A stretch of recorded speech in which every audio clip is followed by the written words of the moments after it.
He's the top guy in the game right now. 8:34 on a Wednesday. Speaking of the top guy in our game, Rays of Light, Marcus Ray, and that's what I love about my guy Marcus. We can run the gamut. We can talk a little football and then go off the reservation a little bit.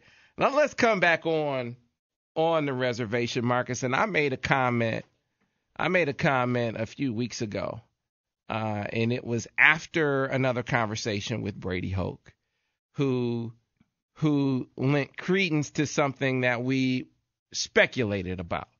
We had a conversation with Brady right after the spring about leadership, and he talked about his defensive guys, and down the line he got to talking about Devin some.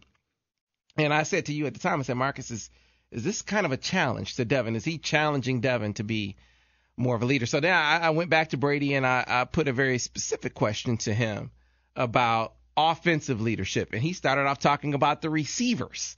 There's some guys at the receiver position stepping up. And then he got to Devin. He said, and Devin is doing some of the things that we want him to do. And he knows he needs to do from, in that regard. And it was very clear that what we speculated about was actually true. So in talking about off-season development, my point was, as much as we look at the offensive line, we look at the running backs, we say this needs to get better, that needs to get better. The single biggest and most important ingredient that needs to develop in the offseason, in my opinion, is that leadership piece. Am I overstating that?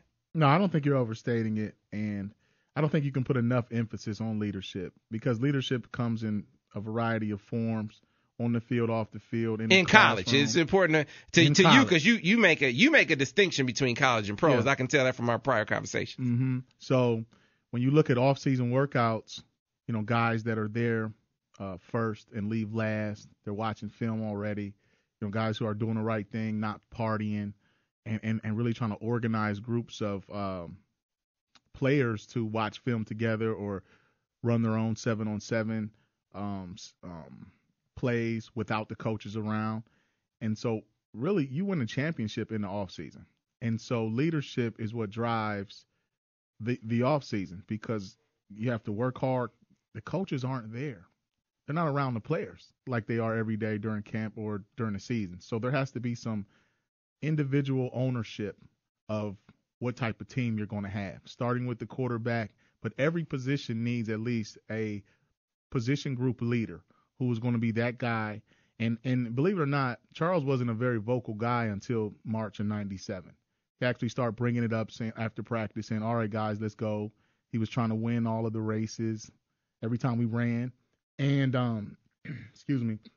every position stepped it up. Jansen took control of the linemen. Sam took the linebackers. I mean, even Dre Weathers, another Flint Town great. And another quiet guy. Dre started speaking. James Hall started speaking up. So it didn't matter what year you were.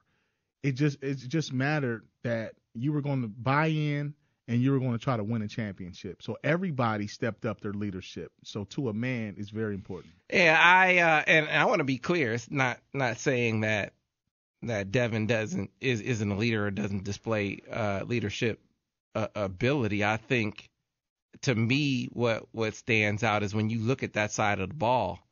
I mean, the quarterback is always the guy, but he's their only senior. Mm-hmm. He's their only senior, and really, as far as returning returning star quality player, he's that guy. I mean, you got Devin Funchess, but he's Devin Funchess, and we talked about this earlier in the show. He's really stepping into that role of being an alpha for the first time. He's always been. And Devin Funchess will tell you this. I've always been the sidekick at Farmington Hills Harrison. I was after Aaron Burbridge and Mario and the quarterback here at Michigan. I was after Shoelace and after Devin and after Jeremy Gallon. I was always the backup guy. Now here you have Devin Funchess kind of step into the fore and kind of step into that role for the first time. So again, that's even more pressure on Devin Gardner to be the ultimate leader, because there's really an absence of other guys that have that kind of prior experience to lean upon. And to go with that, Devin Gardner is the quarterback, and Funchess probably performed better with that chip on his shoulder that he was the other guy, quote unquote. So it'll be interesting to see how it plays out with him being the lead guy or the big dog of the group now. But those guys, I think if Funchess and Gardner are on the same page and someone else emerges, one of those young receivers step up and become a legitimate number 2 to really take pressure off Devin. And hopefully when you get Jake Butt back, he can attack the middle of the field and isolate on those linebackers and create mismatches on safeties.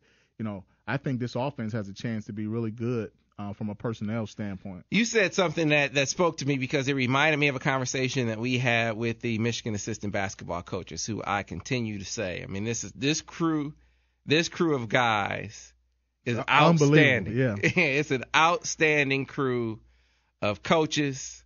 Again, whatever they got to pay to keep them, if you got to, make those guys, one of the top 1, 2, 3 groups of paid assistants in the league, do it. Mm-hmm. I think they're about 5 or 6 in the league right now. Those guys are great. And so one of the things that Val Jordan said was, there's a point in every season where the team itself kind of takes ownership, and all the coaches are really there to do is provide strategy. He said, we're there coaching, but the team has decided how good they're going to be. And it sounds like you're saying, really, in a football sense, it's the time for ownership is in that off season. Time to figure out who's going to do what role guys are going to play happens in the off season. So that's going on now with the Michigan football team. Yeah, that's what I would say is it's in the off season, starting from the winter to the spring to the summer. By the time you get to the fall, then you put it all out on the field and you see what you have. Guys get hurt. More people get injured in football than they do basketball. It's a different type of sport. And so, somebody may get beat out. Other guys may emerge. A sleeper may wake up. James Hall. Yeah, James Hall, Dre Weathers. Next thing you know, you start to look, and the guys that are on the field are your best players. And then everything that you put together in the offseason manifests itself in August, September, October, and November. So tell me this, Marcus, how was that 97 off season? Mm-hmm. How was that leadership cultivated? Was it a product of the negative experiences prior to that, or was it the coaches? Coaches challenging different guys in different ways. Was it a combination of the two? It was a combination of the two, but we told our coaches to step back. Let us handle our own problems, because when the coaches tried to solve personal problems between guys, they were just a mediator and it didn't work. So they just really facilitated, they gave us instruction or gave us the game plan, and then we took ownership because we got tired of losing. No one had won a Big Ten championship on our roster. We didn't have very many seniors on that 97 team either. I mean, when you look at it was Greasy, Steele, Adamy, Sweat, that class in 93, and then you had a few 94 guys that were fourth-year guys, but, those guys just said, we want to leave here as a champion. And so we all said, we haven't done anything yet. Yeah, Charles, you're pretty good, but Derek Mason gave you all you can handle in 96. And Joe Jurevicius, we lost that game to Penn State right here in the Big House. So we decided that we didn't want to leave Michigan without a championship. And so we just took our challenges and transformed them into opportunities and said, why don't we just do something different and win the whole thing? But we knew from that spring game they divided our team down, and that's why I want to see Brady get back to a spring game, because you get a chance to compete against your teammates, but it's like two brothers fighting. So you're like, no, don't fight, but they're really bonding. And so that's what we did in 97. That spring game, we knew, we're going to be pretty good. That was a great spring game.